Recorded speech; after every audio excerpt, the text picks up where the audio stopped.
Do you suppose we live on board without anything to eat? Or any cooks, or any servants, or any knife and fork to use? We ain't savages. Now, let me tell you about the Asp, my first command. We sailed away on the Asp in the year 1806.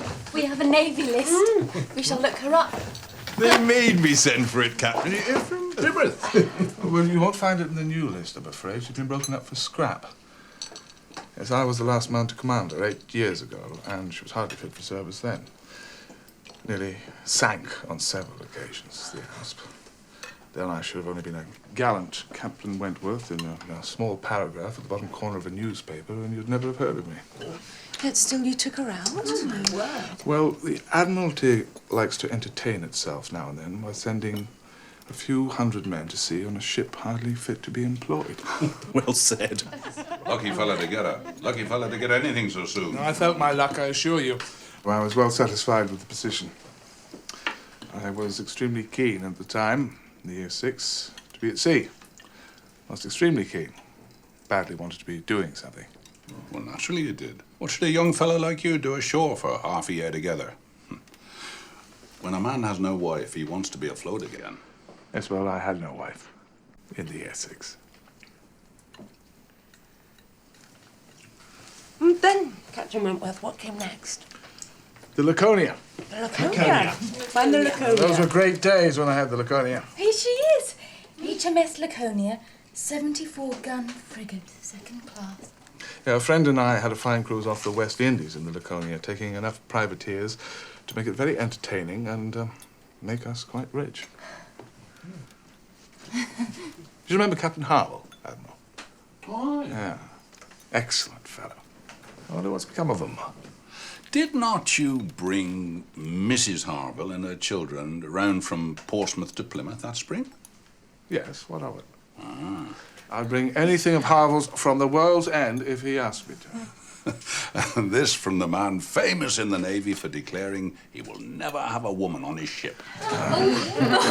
What, never? Except for a ball, of course.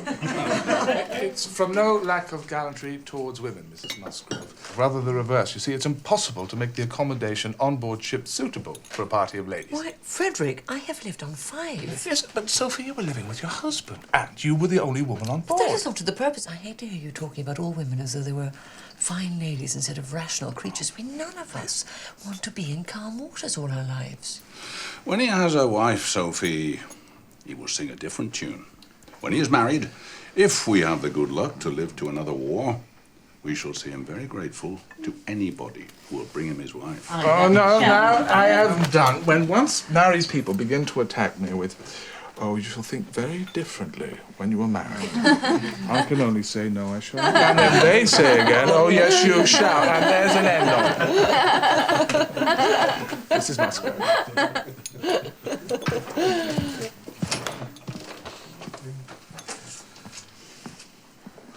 You must have been a great traveller, ma'am.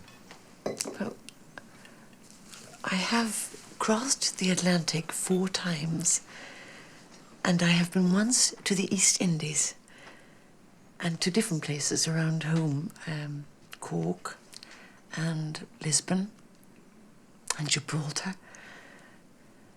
But I was never in the West Indies. We do not call Bermuda or Bahama the West Indies, Mrs. Musgrove, as you know. I do not think Mamma's ever called them anything in the whole course of her life.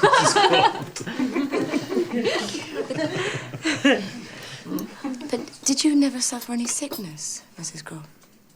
No. The only time that I ever imagined myself unwell or had any ideas of danger was the winter that I passed on my own at Deal, when the Admiral, Captain Croft then, was away on the North Seas. That I did not like. But as long as we could be together, nothing ever ailed me. Not a thing.